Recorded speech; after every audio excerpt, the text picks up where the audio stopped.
Estamos começando o programa Nosso Direito. O programa Nosso Direito tem a proposta de discutir temas jurídicos de interesse de toda a sociedade. O programa Nosso Direito é produzido pelo Departamento de Ciências Jurídicas aqui da Uniara, o curso de Direito, em parceria com a TV Uniara e agora com a Rede Vivax no canal 21. Nós estamos recebendo hoje no nosso programa a honrosa presença de um ilustre professor desta casa, que é o professor Dr. Paulo Henrique Moura Leite. O professor Paulo Henrique é procurador do Estado e também professor titular da cadeira de Processo Civil aqui da Uniara. Nós vamos conversar com o professor Paulo Henrique sobre responsabilidade civil do Estado. Professor Paulo Henrique, obrigado pela presença aqui no programa Nosso Direito. E eu começo perguntando o que se pode compreender como responsabilidade civil do Estado. É um prazer estar aqui, professor Galhardo, todos os nossos telespectadores, né? É a primeira vez que eu estou aqui na TV Uniara. Já primeira de muitos. Juntos, se Deus quiser, estou à disposição. E já estivemos juntos na rádio, né, da Uniara. Esse tema é um tema interessante que tem muitas questões que nós podemos tratar de alguns exemplos, exemplos atuais, né? Essa responsabilidade civil do Estado, ela está consagrada, né, na Constituição desde 1946, onde prevê a responsabilidade do Estado independente de culpa, né? O que nós chamamos de responsabilidade objetiva, né? Então, o Estado ele é responsável, nos termos da Constituição atual também, de 1988, por qualquer ato que um agente, no exercício de uma função pública ou em razão dela, causar um prejuízo a alguém. Ou mesmo uma empresa privada, prestadora de serviço público, também pode ser responsabilizada. Nós tivemos nas constituições anteriores previsão da responsabilidade do Estado, mas era uma previsão que exigia culpa, né? Então, desde 1946, a Constituição de 46, não se exige mais requisito de culpa. Então, basta que se prove o ato causador do dano, o dano e o nexo de causalidade, né? E que este dano foi realizado por um agente no exercício de uma função pública. Quer dizer, por exemplo, rodovias. O sujeito está trafegando numa estrada e, de repente, a estrada, por má conservação, tem um buraco e o sujeito sofre um prejuízo ali no seu veículo. Nesse caso, caberia a responsabilidade do Estado? A concessionária também é responsável, mas ela é uma empresa privada prestadora no serviço público. Então, ela é responsabilizada, só que aí já entra um pouco no ato omissivo, né? Porque nós não temos um ato danoso praticado por um agente. Nós temos uma falha na prestação do serviço público. Um buraco na estrada, um animal que invadiu a estrada. Então, teria que se provar esse mau funcionamento do serviço público. Quer dizer, a não ocorrência, que acho que é mais difícil do que provar que o serviço foi prestado, mas prestado de forma ruim. Exatamente. Acho que é mais difícil em relação à demonstração da ausência do serviço, é nesse sentido. Da ausência. Ou a ausência do serviço ou o mau funcionamento do serviço também geram a responsabilidade do Estado. Só que aí nós já entramos um pouco no tema da omissão do Estado, ou mau funcionamento do serviço público, e alguns acham que isso também é responsabilidade objetiva ou sem culpa prevista na Constituição.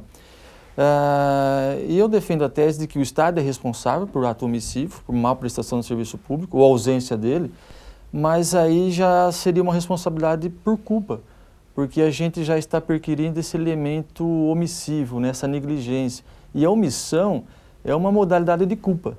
Perfeito. Quando a gente fala em omissão ou mau funcionamento, a gente já está procurando uma negligência do Estado e aí já é culpa.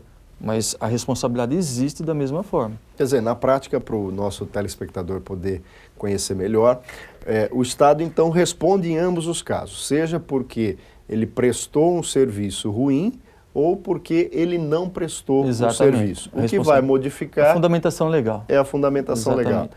E aí nós temos também, com relação à omissão, uma questão interessante que o Estado é responsável pelos atos omissivos, mas aí deve ser feita uma distinção. Se a omissão é de um dever geral, aí não incide a responsabilidade do Estado. Para incidir a responsabilidade estatal, deve a omissão ser específica. Então, tentando exemplificar, não poderia uma pessoa pedir perdas e danos contra o Estado em razão de mau funcionamento da segurança pública. Perfeito. Porque ela já foi vítima de crimes e isso significa que a segurança pública não é boa, não é adequada e o Estado é responsabilizado. Perfeito. No âmbito da educação, mesma coisa. Da saúde. Da saúde.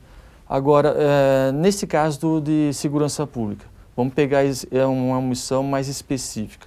Uma pessoa chama a polícia, aciona a polícia para alguma ocorrência e a polícia ou qualquer órgão do poder público, que eu estou dando um exemplo na área de segurança, ela não atende a ocorrência, não vem ou vem com muito atraso, em razão disso houve um dano.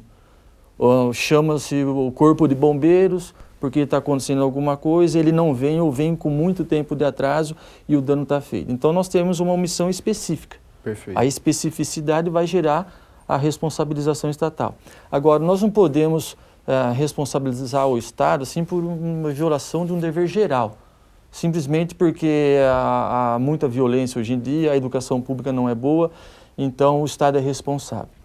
Agora, nós temos um acórdão pioneiro no Rio de Janeiro e muito interessante, ele é de 2001, a situação era o seguinte: uma pessoa foi vítima lá no estado do Rio de Janeiro por 2 vezes de furto, vítima de furto na residência. E depois dessa segunda vez que ele foi vítima de furto, ele ingressou com uma ação contra o Estado do Rio de Janeiro, dizendo que o Estado deveria ser responsabilizado pelo prejuízo que ele sofreu, porque o Estado não investiu o suficiente na área de segurança pública, o pagamento dos tributos que os cidadãos fazem não tem o retorno necessário, portanto, em razão de mau funcionamento na área de segurança pública, o Estado deveria ser responsabilizado. Em primeira instância, a ação foi improcedente, foi reconhecido que é uma omissão de um dever geral, e o Estado não poderia, o Estado, através do Poder Judiciário, não poderia verificar se o Executivo administrou bem ou mal, né? Seria ingerência de poderes. E, em segunda instância, o Tribunal de Justiça do Rio de Janeiro reformou esta sentença por 2-1, reconhecendo que o Estado é, sim, responsável pela regularidade na prestação do serviço público de uma maneira geral, no caso, segurança pública, né? Então, eu tenho conhecimento desse caso especificamente. Que é o único por enquanto. Que é o único, e se a moda pegar, imagina, né? Segurança pública, escola educação, pública. Saúde. A gente pode até pegar esse gancho e ir para a educação pública. Pode uma pessoa ingressar com uma ação porque ela teve uma formação pública, que infelizmente nem sempre é boa, né? E em razão dessa formação em escola pública, ela não tem agora condições de competir com uma vaga no mercado de trabalho com uma pessoa que estudou na escola particular. Privada. Então ela pede perdas e danos. A coisa vai longe aí, né? Não há dinheiro que chega para pagar a indenização do Estado. Sem dúvida. Então, mas a corrente que existe, isso aí foi um caso isolado, é que deve-se provar essa especificidade. Não se pode dizer que foi uma omissão geral sem especificar. Quer dizer, no caso que o senhor deu exemplo, se o sujeito soube que ele estava sendo furtado, ele chamou a polícia não foi, aí então caberia a indenização. Bom, nós vamos fazer um rápido intervalo e voltaremos daqui a pouco com a segunda parte do programa Nosso Direito.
Estamos de volta com a segunda parte do programa Nosso Direito. Programa Nosso Direito que tem a proposta de discutir temas jurídicos de interesse de toda a sociedade. Você pode participar do programa Nosso Direito através do e-mail direito@uniara.com.br ou pelos telefones 3301-7129 ou 3301-7173. Nós estamos conversando com o professor Dr. Paulo Henrique Moura Leite, que é titular da cadeira de Processo Civil aqui da Uniara e é procurador do Estado. Nós estamos conversando sobre responsabilidade do Estado. Professor Paulo, um exemplo de uma responsabilidade por ação, que o Estado teria que indenizar o sujeito que sofreu um dano. Isso é o que acontece de regra, né? Um ato positivo, uma ação, um comportamento praticado por um funcionário público, um servidor público no exercício da função ou mesmo em razão dela. Nós podemos pegar acidentes com viaturas oficiais. Perfeito. Um veículo oficial que colide. Colide, um acidente de trânsito.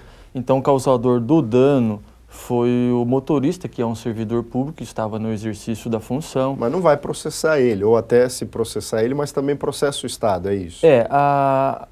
O entendimento dominante é que a ação deve ser ajuizada contra o Estado. Contra o Estado. A responsabilidade, essa responsabilidade sem culpa, é uma responsabilidade do Estado. Então, o prejudicado, o particular prejudicado, ingressa com uma ação contra o Estado. Seja contra o município, contra o Estado ou contra a União. O Estado, assim, em sentido amplo, né? Perfeito. A pessoa jurídica de direito público. Perfeito. E essa pessoa jurídica de direito público, se perder a ação, ela pode se voltar contra o servidor público, que foi o causador do dano, mas aí já não é uma responsabilidade sem culpa. Aí ela tem que demonstrar o dolo ou culpa do servidor público, né? Então, numa ação regressiva isso.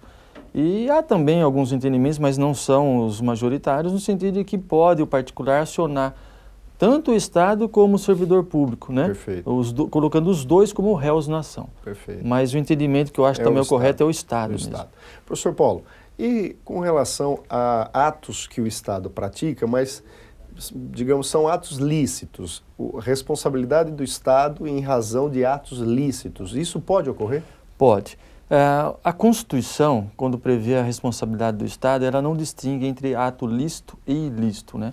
Então, é perfeitamente possível, presentes aqueles requisitos que nós mencionamos, e um dos requisitos não é o ato ilícito, a responsabilização estatal. Agora, tem algumas diferenças, algumas nuances quando se trata de ato lícito, porque a regra é que vigora o princípio da repartição de todos dos encargos públicos. Todos os cidadãos respondem pelos encargos públicos. Então, quando o Estado pratica um ato lícito e esse ato lícito causa prejuízo à sociedade, recebe o bônus de um lado do ato lícito e do outro lado também tem que suportar o ônus, né? Então, não há responsabilidade. Por exemplo, houve uma lei que alterou a mão de direção de uma via pública. Certo. Ou então proibiu, acho que um exemplo até melhor, proibiu o estacionamento numa determinada via pública. Isso provoca para os comerciantes Os comerciantes sofreram rua, prejuízo. Diminuiu etc. a venda porque agora não pode mais estacionar naquela via pública. Etc. Isso por si só gera responsabilidade por perdas e danos. Então nós temos que verificar o seguinte, o prejuízo sofrido nesse caso foi excepcional, atingiu apenas uma pessoa, um grupo restrito de pessoas em benefício de toda a coletividade. Se nós chegarmos à conclusão que sim, então a responsabilidade é devida. Agora, nós temos que verificar também, quando se trata de ato administrativo, que o interesse público, e ele deve sempre preponderar sobre o interesse particular. Então, a proibição de estacionamento numa via pública atendeu os interesses públicos, e isso implicou prejuízo para alguns comerciantes, mas eles têm que suportar esse encargo ou esse ônus em benefício de toda a coletividade. Agora, vamos imaginar um exemplo de ato lícito mais específico. Por exemplo, uma construção de um viaduto. A obra foi perfeitamente válida, não houve nenhum problema na licitação da obra, não tem nenhuma irregularidade. A obra foi feita dentro do prazo, só que em razão desta obra, 2 ou 3 casas ali, vizinhas, ficaram embaixo do viaduto praticamente e houve uma desvalorização. Então, houve um prejuízo excepcional porque uma ou algumas poucas pessoas sofreram um prejuízo em benefício de todas. Então não é justo, né? Houve essa ruptura da repartição de todos dos encargos públicos, né? Então, nesse caso, incide a indenização. Quer dizer, pelo que eu estou entendendo, vai muito de caso a caso. Caso a caso. Deve-se verificar se o prejuízo foi sofrido por muitas pessoas, e aí vale o princípio de deve repartir entre todos os encargos, ou se uma pessoa apenas sofreu prejuízo em prol de toda a coletividade. Aí não seria justo, então indeniza-se aquela pessoa. E nesse caso da responsabilidade por ato lícito, a culpa também é presumida, professor Paulo? Como é que funciona essa questão da prova? Também, independe de culpa, a responsável continua sendo objetiva, prova-se o ato, o resultado, o nexo, só que no caso do ato ilícito tem que se provar excepcional prejuízo de uma pessoa em prol de toda a coletividade. Se o prejuízo também é geral, atinge pessoas, várias pessoas indistintamente, então todos têm que suportar esses prejuízos, né? Então tem um requisito a mais aí exigido pela doutrina. Professor Paulo, uma questão.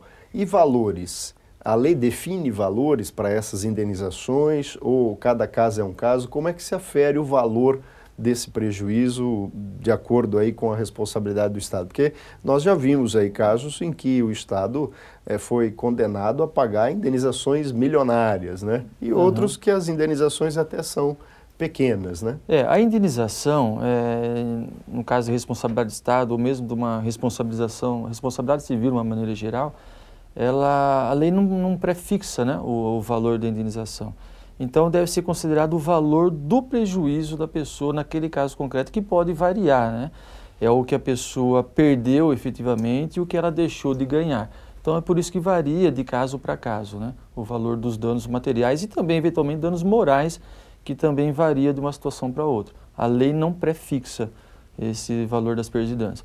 Agora, com relação ao ato lícito ainda, quando ocorre esse prejuízo para uma pessoa especificamente, a própria lei geralmente ela prevê uma indenização.